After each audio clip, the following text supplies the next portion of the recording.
Hello students, स्वागत है आप सभी का आपकी अर्थशास्त्र की ऑनलाइन क्लासेज में। तो चलिए शुरू करते हैं अपनी आज की क्लास। आज हम इस क्लास में अपना चैप्टर 6 शुरू करेंगे। चैप्टर 6 में हम आ चुके हैं और चैप्टर 6 को हम 3 वीडियोस के अंदर पूरा करेंगे। चैप्टर 6 का नाम है हमारा उत्पादन फलन तथा कुल उत्पाद, सीमांत उत्पाद, औसत उत्पाद की धारणा। तो ये जो चैप्टर है हमारा, ये उत्पादन से संबंधित है। उत्पादन क्या है, उत्पादन फलन क्या है, और ये जो डिफरेंट कंसेप्ट है हमारे, टोटल प्रोडक्शन और मार्जिनल प्रोडक्शन और एवरेज प्रोडक्शन, हम इसको कहते हैं टीपी, एमपी और एसी। तो ये कंसेप्ट हम इस चैप्टर के अंदर पढ़ेंगे। तो शुरू करते हैं। सबसे पहले पार्ट में आएगा हमारा उत्पादन। उत्पादन क्या है, पार्ट 1 है हमारा ये चैप्टर 6 का। तो उत्पादन क्या है? उत्पादन है आगतों का निर्गतों में रूपांतरण। आगत क्या होते हैं? आगत होते हैं हमारे साधन, और निर्गत होते हैं, मतलब आगत एक तरह से हमारा कच्चा माल है और निर्गत होते हैं जो तैयार माल होता है। तो कच्चे माल को तैयार माल में रूपांतरित करना, बदल देना।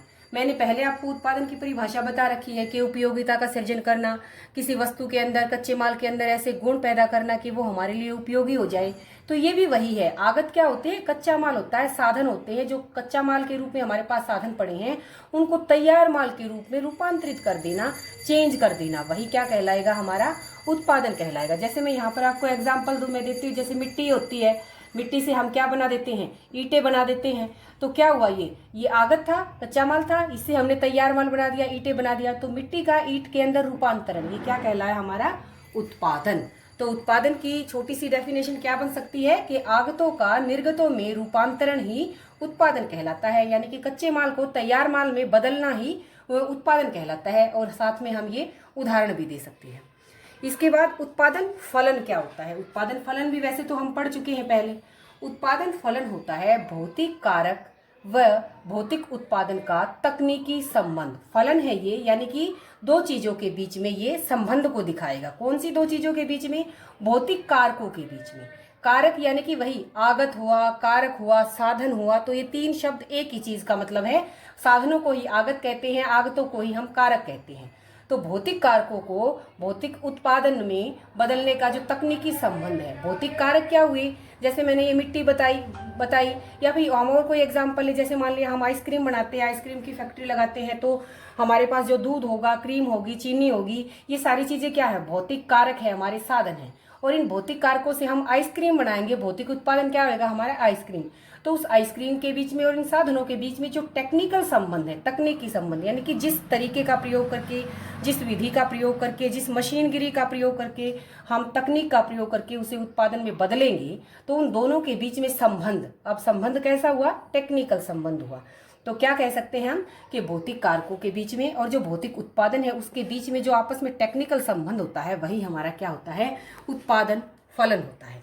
तो इस उत्पादन फलन को हम इक्वेशन के रूप में इस तरह से लिख सकते हैं। Q x is the function of L and के। क्यू एक्स क्या है? एक्स वस्तु का उत्पादन। क्यू एक्स यानी कि एक्स क्या है? हमारी वस्तु है, एक्स वस्तु का उत्पादन। क्यू उत्पादन, वो किसका फलन है? कि जो लेबर है, एल फॉर लेबर, के फॉर कैपिटल, पूंजी।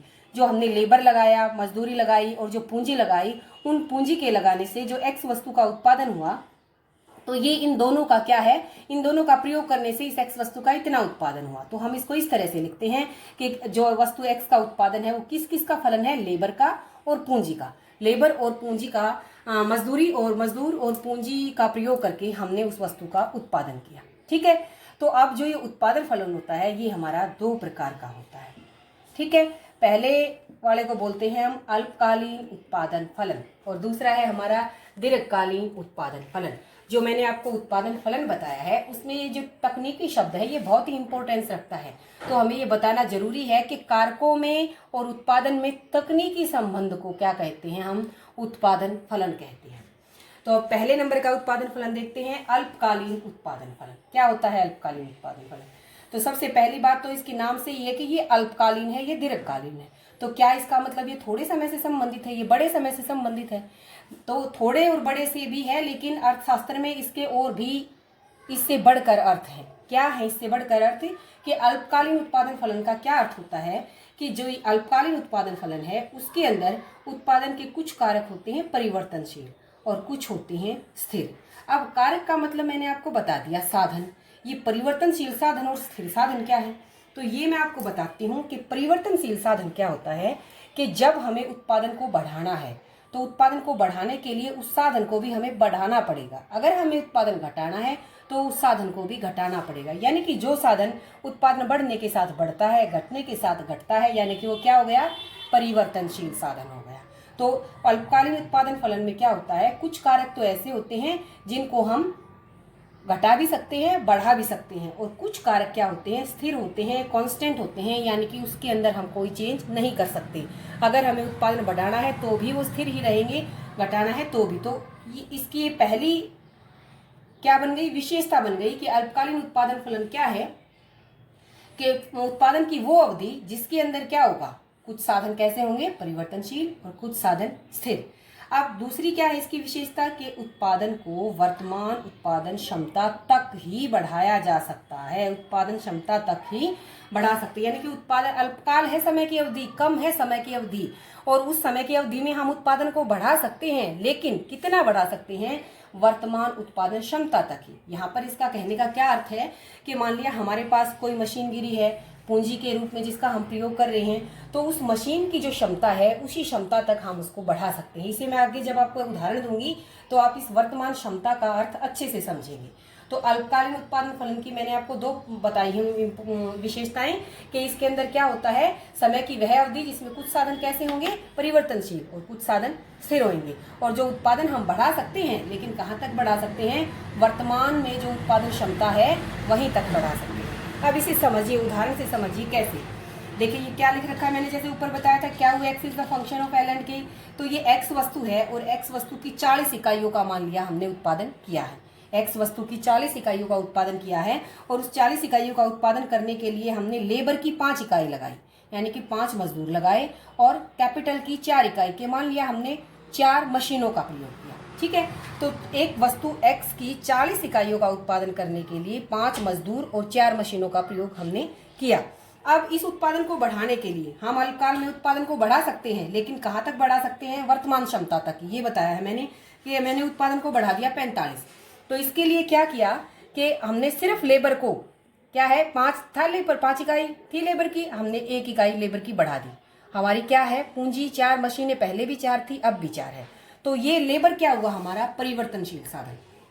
हमने अपने उत्पादन को 40 से 45 करने के लिए एक मजदूर को बढ़ा दिया, मशीनें हमारी वही हैं। तो एक साधन को हमने बढ़ाया, जो हमने पहले इसकी मैंने विशेषता बताई थी कि कुछ साधन क्या होते हैं, परिवर्तनशील, और कुछ साधन स्थिर।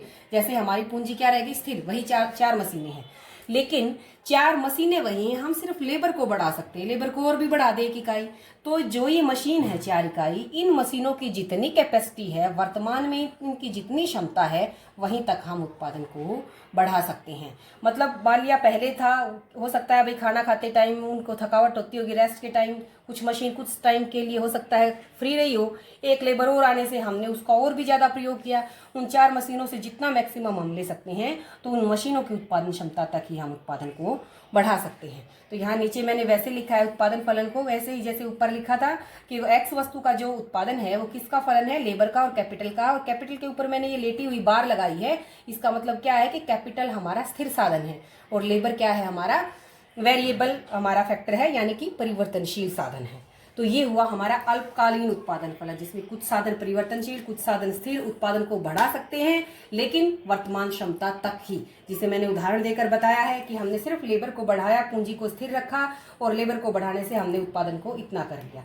ऊपर बार का मतलब क्या है कि जो कैपिटल है हमारी वो स्थिर है और लेबर जो है वो हमारे वेरिएबल है, परिवर्तनशील साधन है। अब उत्पादन का दूसरा जो हमारा है दीर्घकालीन उत्पादन फलन। दीर्घकालीन समय की अवधि अल्पकालीन से अधिक होगी क्योंकि नाम से ही है। तो क्या होता है इसकी पहली विशेषता, इसके अंदर क्या था, कुछ साधन परिवर्तनशील, कुछ साधन, इसके अंदर सभी साधन परिवर्तनशील हैं, यानी कि ये समय की इतनी बड़ी अवधि है, दीर्घकालीन अवधि है। इस विधि के अंदर हम अपने सारे साधनों को बदल सकते हैं, हम लेबर को भी बदल सकते हैं, हम अपने कैपिटल को, पूंजी को भी बदल सकते हैं, यानी कि कोई भी साधन क्या है, स्थिर नहीं है, सभी साधन क्या है, परिवर्तनशील है। और जहां यहाँ मैंने कहा उत्पादन को वर्तमान क्षमता तक ही बढ़ा सकते हैं, यहाँ हम उत्पादन को कितनी भी मात्रा में बढ़ा सकते हैं, बाजार मांग तक बढ़ा सकते हैं। बाजार मांग जितनी होगी उसको हम पूरा कर सकते हैं। तो इसको हम कैसे लिखेंगे फार्मूले में कि जैसे भाई एक्स वस्तु की 40 इकाई उत्पादन करने के लिए हमने 5 लेबर लगाई, 4 हमने कैपिटल लगाई, हमने डबल करने के लिए हमने दोनों साधनों को, लेबर को भी डबल कर दिया, कैपिटल को भी डबल कर दिया। 4 से 8 हमारी कैपिटल हो गई, 5 से 10 हमारी लेबर हो गई। तो दीर्घकालीन समय की वो अवधि होती है जिसमें सभी साधन कैसे होते हैं, वेरिएबल होते हैं, परिवर्तनशील साधन होते हैं, और जितनी मात्रा में चाहे हम उत्पादन को डबल भी कर सकते हैं, ट्रिपल भी कर सकते हैं, साधनों को भी उतना ही घटा बढ़ा सकते हैं, यानी कि पूरे पैमाने को चेंज कर सकते हैं। तो ये हमारा उत्पादन फलन हुआ। उत्पादन फलन के दोनों तरीके हुए, अल्पकालीन और दीर्घकालीन। इसके बाद अगली जो वीडियो होगी हमारी, उसके अंदर हम पढ़ेंगे जो हमारा मैंने बताया था टीपी, एमपी और एपी, ये चीजें क्या है। आज के लिए इतना ही, धन्यवाद।